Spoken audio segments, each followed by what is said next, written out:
जय श्री कृष्णा।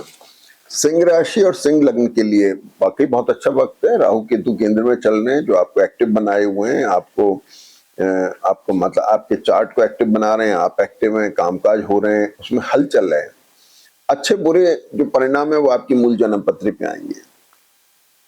दूसरी चीज, मंगल और शनि का कॉम्बिनेशन अष्टम भाव में एक्सेसिवली गुड। जो पहले एक समय में तकलीफ दे रहा था, आपको दर्द वर्द की शिकायतें दे रहा था, एक्सीडेंटल था, ये अब बहुत बेटर हो गया, बहुत अच्छी पोजीशन में है।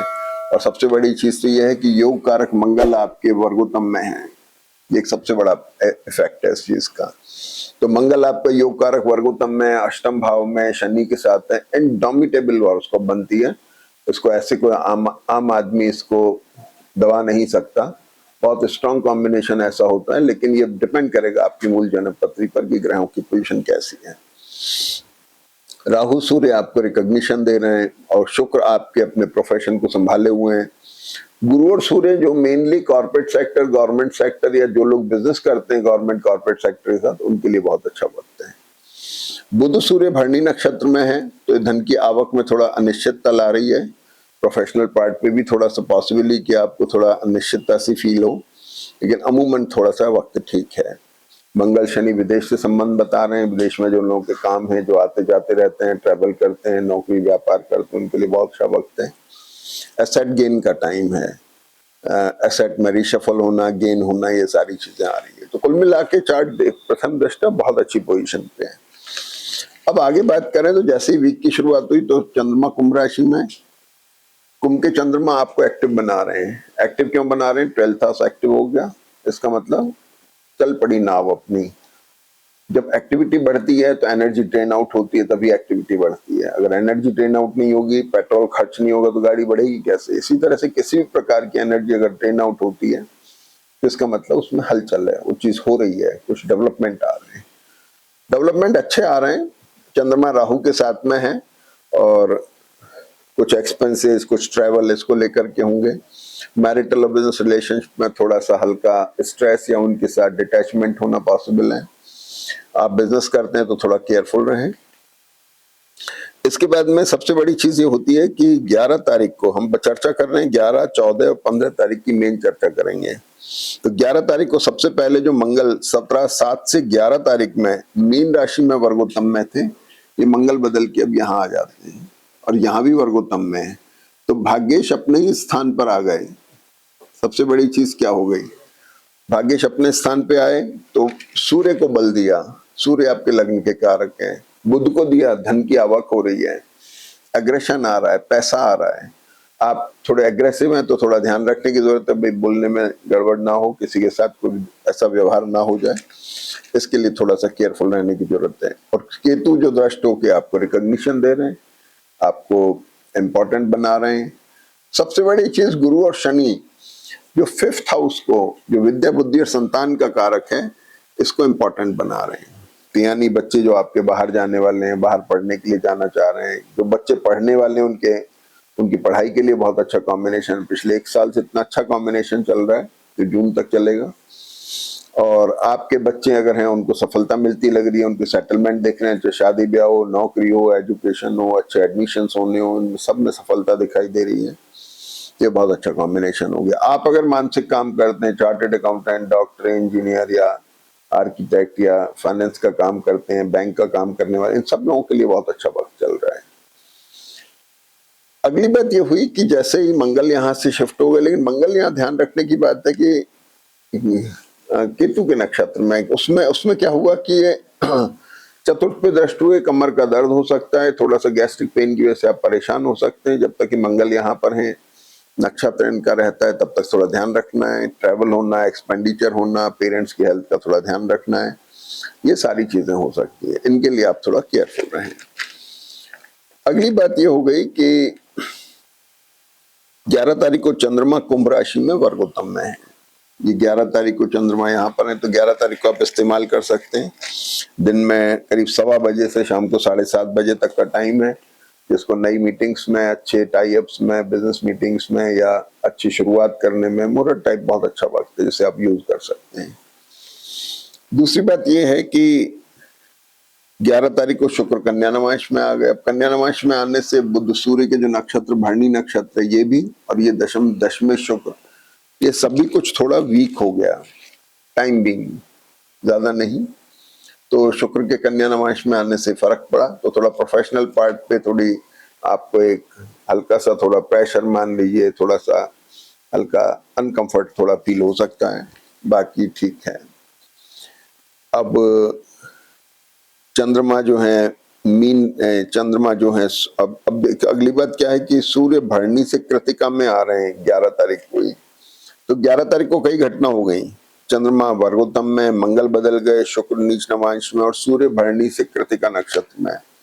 सूर्य आपका लग्न का कारक है, राशि का कारक है। जब तक थोड़ा मनोबल में थोड़ी बहुत कमी थी, 11 तारीख के बाद वो स्ट्रांग हो रहा है। सूर्य अपने ही नक्षत्र में बहुत स्ट्रांग पोजीशन बन रही है, आप डिसाइसिव हो रहे हैं, आप डिसीजन लेने में सक्षम है और काबिल, मतलब बहुत स्ट्रांग पोजीशन बन रही है।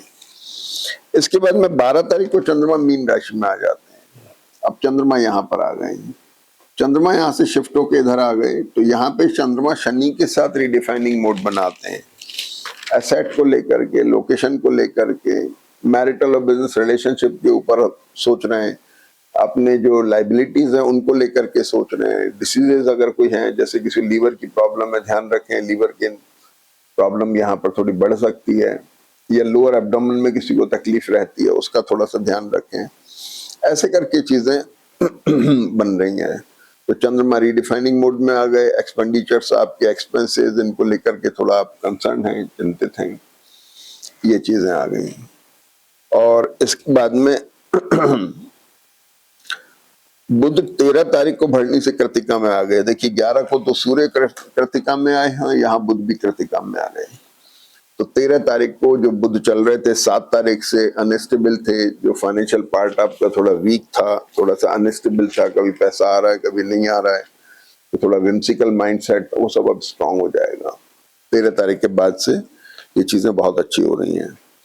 अब 14 तारीख की बात करें तो 14 तारीख को सबसे इंपॉर्टेंट फीचर ये है कि गुरु जो आपके एकादश भाव में चल रहे थे 12 महीने से, ये वर्गोत्तम में आ गए 14 तारीख के बाद। अब ये देखिए गुरु बहुत बढ़ गए आगे, अब ये शिफ्ट होने की तरफ है, जून में शिफ्ट होकर कर्क राशि में आ जाएंगे। तो इस गुरु ने जो आपको मानसिक बल दिया, जो आपको स्ट्रॉन्ग स्टेबिलिटी दी, आपके एसेट क्रिएट कराए, तो रिलेशनशिप आपके अच्छे रखे, मैरिटल बिजनेस रिलेशनशिप को स्टेबल मोड में दिया, वो वर्गोत्तम में आ गए, तो और ज्यादा स्ट्रॉन्ग कॉम्बिनेशन हो गया। कॉर्पोरेट और गवर्नमेंट सेक्टर के लोगों को विशेष ध्यान रखने की बात है। अब 14 तारीख को एक बड़ी घटना क्या हुई कि शुक्र जो है ये मिथुन राशि में शिफ्ट हो गए। शुक्र यहां से 8 गुरु के साथ आ गए, मिथुन राशि में आ गए। शुक्र बुध का कॉम्बिनेशन एक प्लीजेंट कॉम्बिनेशन बना रहा है। कॉर्पोरेट सेक्टर के लोग हैं, गवर्नमेंट सेक्टर, लेकिन थोड़ा डिससेटिस्फैक्शन आ सकता है, पेट की तकलीफ आ सकती है, डिससेटिस्फैक्शन आ सकता है, ये एक चीज हो गई। इसके बाद में चंद्रमा मीन राशि में, फिर इसके बाद हम बात करेंगे 14 तारीख की, चंद्रमा रात को 10:30 बजे मेष राशि में आ जाते हैं। ये चंद्रमा यहाँ से शिफ्ट हुए और मेष राशि में आ गए। अब देखिए यहाँ पर बड़ा एक अजीब कॉम्बिनेशन बन रहा है, मंगल बुध चंद्र और सूर्य का। बुध और चंद्रमा सडन गेन और सडन लॉस का कॉम्बिनेशन है, जो धनेश और द्वादशेश के लॉर्ड भी हुए।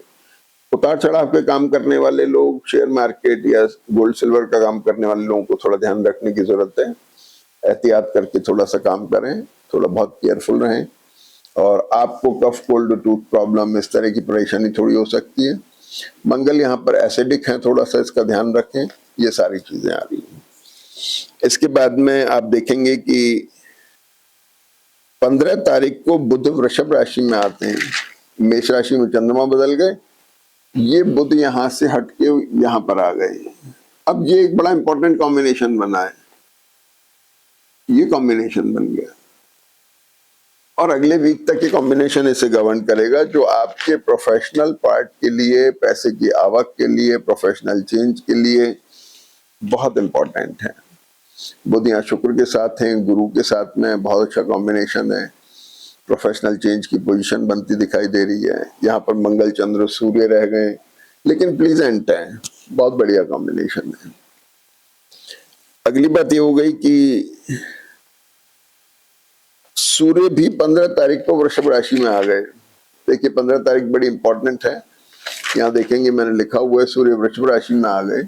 जो एक महीना सूर्य मेष में थे अब वो वृषभ में आ गए। वृषभ में आने से क्या हुआ, ये कॉम्बिनेशन 4 ग्रहों का बना। आपको कफ कोल्ड टूथ प्रॉब्लम का तो थोड़ा ध्यान रखना है, लेकिन सूर्य जो है वृषभ में आके आपको बड़ा इंपॉर्टेंस यूं दे रहे हैं कि रिकॉग्निशन बढ़ा रहे हैं, प्लीजेंट बना रहे हैं। गवर्नमेंट और कॉर्पोरेट सेक्टर के लोगों के लिए लगातार एक बहुत अच्छा कॉम्बिनेशन बना हुआ है। और ये एक चीज हो गई। अब इस पर राहु की भी दृष्टि है, थोड़ा हल्का फुल्का डिससेटिस्फेक्शन ही, क्योंकि जब मिल रहा है तो सोचते हैं और कुछ बेटर हो जाए, वो चीजें इसमें दिखाई दे रही हैं। और इसके बाद में फिर 16 तारीख की हमने चर्चा की। यहाँ पे चंद्रमा मेष राशि में भरणी नक्षत्र में है, तो 16 तारीख का ध्यान रखें, इसे अवॉइड करने की कोशिश करें बड़े निर्णय लेने में या कुछ भी ऐसी, क्योंकि भरणी नक्षत्र अनस्टेबल नक्षत्र है और हिमसिकल है, तो थोड़ा गलत डिसीजन ना हो जाए, इसके लिए थोड़ा ध्यान रखें। और 16 तारीख को रात को 11:15 बजे करीब चंद्रमा बदलते हैं, वृषभ राशि में आ जाते हैं, जो वीकेंड की तरफ जा रहे हैं। अब देखिए यहाँ पे 5 ग्रह हो गए, 1 2 3 4 5, चंद्रमा भी बदल गए यहाँ से। शनि यहाँ पर है, मंगल यहाँ पर है, 5 ग्रहों का कॉम्बिनेशन ये बन रहा है। तो पैसे का आना, पैसे का जाना, ट्रैवल होना, एक्सप्लोरेशन, आपके बाहर विदेशों में व्यापार की स्थिति होना और पब्लिक डीलिंग होना और प्रोफेशनल पार्ट पे बहुत अच्छे चेंजेस आना, ये सारी चीजें इसमें आ रही हैं। और सबसे बड़ी चीज कि आपको भी ये बड़ा आपका प्रोफेशन और आपकी पोजीशन दोनों को ये चंद्रबुध का कॉम्बिनेशन एक्सप्लोर कर रहा है। लेकिन भाई ये कॉम्बिनेशन थोड़ा सडन गेन सडन लॉस का है। मैंने जैसे बताया कि शेयर मार्केट वाले या गोल्ड सिल्वर का काम करने वाले, उतार चढ़ाव के काम करने वाले ध्यान रखें। लेकिन जन्मपत्री अगर वीक है तो कमर के दर्द वगैरह भी दे सकते हैं, थोड़ा सा ध्यान रखने की जरूरत है। आपको कफ कोल्ड का इन्फेक्शन दे सकते हैं, छींकें आना, डस्ट से एलर्जी होना, टूथ प्रॉब्लम हो जाना, ये सारी चीजें पॉसिबल हैं। और लास्ट में फिर ये बुध के साथ कॉम्बिनेशन बना, ये 16 तारीख का, और 17 तारीख को वीक खत्म हो जाता है, तो ये पोजीशन बरकरार रहती है। तो वक्त बहुत अच्छा है, इसका फायदा उठाइए, बहुत अच्छा वक्त चल रहा है। आप अगर इसका फायदा नहीं उठा पाते तो ये आपकी कमी है। जय श्री कृष्ण।